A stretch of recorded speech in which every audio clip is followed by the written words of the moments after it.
My husband keeps violating my privacy by reading my diary and then weaponizing my thoughts against me. Posted by you/help me recalibrate. I'm trying to stay focused here, but my edibles have kicked in, and I need advice. I have kept a diary since I was 10. It is my form of therapy, and I do not police my thoughts.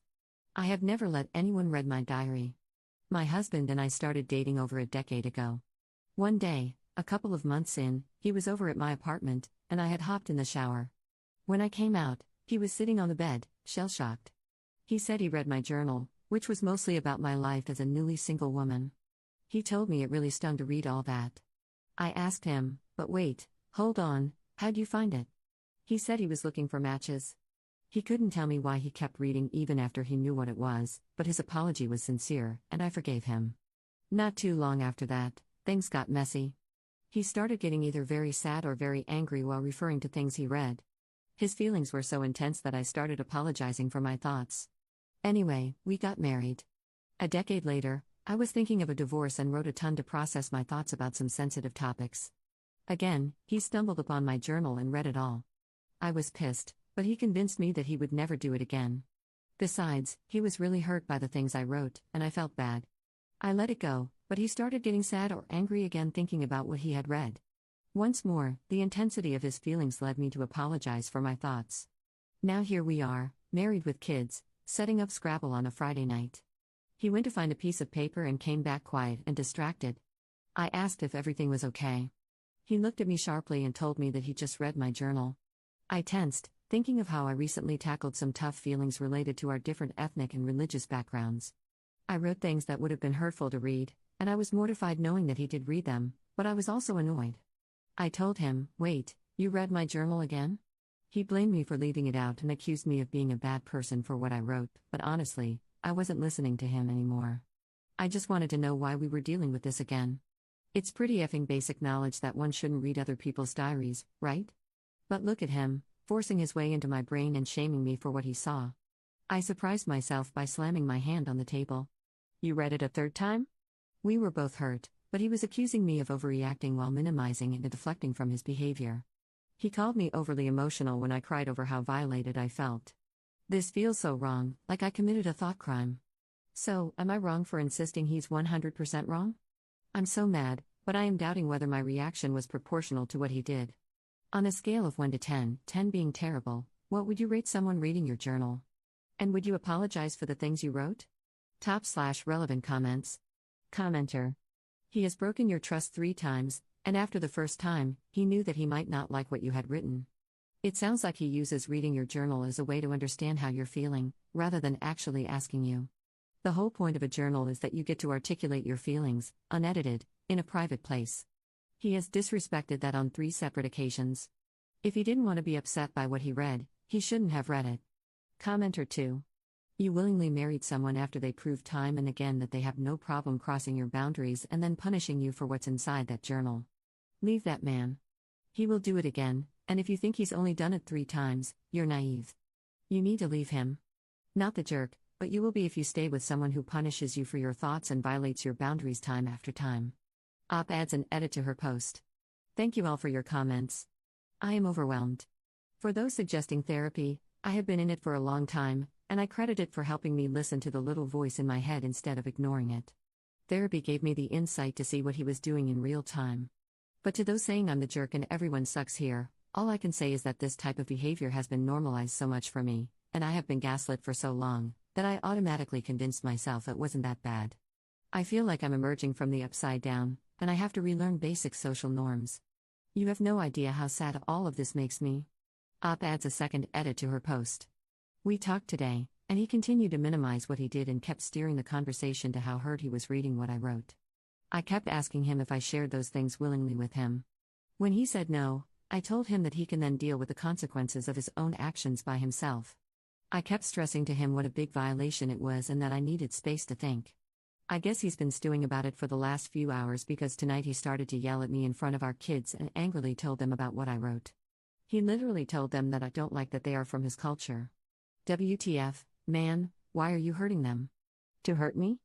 I was pleading with him to stop and trying to cover his mouth, the kids were shrieking and sobbing, and he was yelling and wild-eyed. The chaos of tonight just broke me. I had flashbacks of my childhood, screaming and crying on a stairwell, watching my dad go after my mom. Long ago, I had promised that I would never put my kids through something like that. I tried to get them out of the house since he wasn't stopping, but we only got as far as my car, where the three of us sat crying while I kept apologizing to them and trying to reassure them. God, how did I get to this point? Update 12 days later. Hey, Reddit. I will keep the update itself brief. The kids and I are safe, and I am divorcing my husband. The incident that I posted about was so jarring that I could no longer downplay the abuse. I understood then that it would be so much worse for my kids to grow up in a household like that than to grow up with divorced parents. I did want to take this opportunity to talk to the people who seemed flabbergasted that I had not left him earlier. I know Reddit can be cruel sometimes, but to shame someone for staying in an abusive relationship is just so ignorant. A person stays with an abuser for a myriad of reasons: fear, shame, mental health issues, lack of resources, lack of support, lack of money, the partner's coercive control, etc. Please educate yourself on abusive relationships before writing judgmental comments. In my case, I stayed because he was so good at manipulating and gaslighting, at sowing doubt and confusion, that I started taking notes during arguments because I felt like I was going crazy. He would say things and then deny up and down that he said them. He would tell me that I misinterpreted his words or that I had a bad memory or that I had anger issues. Meanwhile, he was the one punching walls, breaking things, lying, and following me from room to room as I was trying to get away from him. After years and years of this, I left only when I saw how much staying would hurt my kids. To those in emotionally abusive relationships like mine, I want you to know that I see you. This is real abuse, even if it doesn't leave physical scars. Top/relevant comments. Commenter. Your original post genuinely had me looking at the author like, did I make this account? I went through the same thing. My ex would read my journal and then use it against me.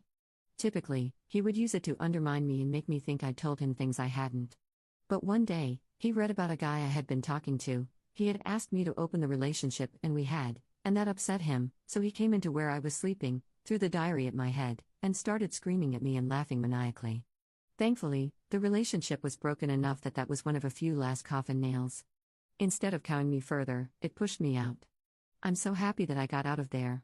Just wanted you to know that you're definitely not the only one who has experienced this particular form of abuse and that it definitely is abusive, even in a vacuum from all the other crap. I hope you find your way out and that things feel better on the other side. This is going to burn like hell, but it's a cleansing fire. Second update 2 months later. In May 2022, I took a break from my marriage because my husband's verbal abuse was escalating. He moved out for a few weeks. Some of the things he said during our last fight, but had said many times before, were that I'm a failure, no one likes me, and I'm socially awkward. I have a graduate degree, I make good money, and I have friends, but I still believed him. During our separation, I signed up for a dating site. This was not to date or hook up with anyone, and I did not meet up or talk with anyone. It was only to see if I was really as undesirable as he made me out to be. He was wrong. I felt better about myself, and I deleted my account. Like Ross from Friends, I thought this was okay since we were on a break. I recognize that I should have set ground rules with my husband during the break, and I apologize to him about that. We tried to work on our marriage, but, as those who read my other posts know, I am divorcing him. This time during our separation, we set ground rules. One of them, at his request, was that we refrain from dating sites and dating in general until the divorce is finalized. We both agreed. 2 days ago, I got a bank notification about some weird charges. When I looked into it, I saw that he had joined 2 dating apps and mistakenly charged our joint account. I took a screenshot and sent it to him without comment. He responded that it was okay for him to do that because I did it in the past. When I mentioned that we discussed and agreed not to do that, he said, "I'm just doing what you did." I said he was the one who specifically asked that we not join sites until the divorce was finalized, but again, he said that I did it last time, so it's okay that he did it. He's now acting overly friendly so that I will let this issue go, but I feel deceived and can't go back to trying to be amicable with him. I decided to limit our conversations to our mediation sessions, but he continues to insist he did nothing wrong and is accusing me of withdrawing like I always do and of making the divorce contentious. Am I wrong for being bothered by what he did? I don't trust him, which makes me want to pull away, but maybe he's right that I don't know how to respond in a healthy way. He always accuses me of overreacting to things or of having unhealthy emotional responses, so if someone could please tell me what the healthy way to respond to this would be, I'm all ears. Third update 2 months later.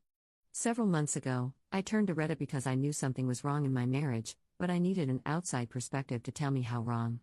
I was the proverbial frog in boiling water. Since then, I've asked myself repeatedly why I didn't leave earlier. Then I remembered that I did try to end things a couple of months after we started dating.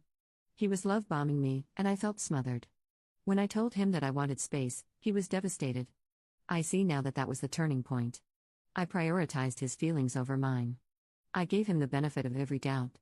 I convinced myself that the red flags I was seeing were aberrations. It hurts thinking about how much precious time I wasted on him. Here's my update. Then, I moved into my new place 2 days ago, our home closed escrow, and the details of our divorce are finalized. These past few months were a unique kind of hell, but I am now bursting with hope and happiness. I am finally free of him.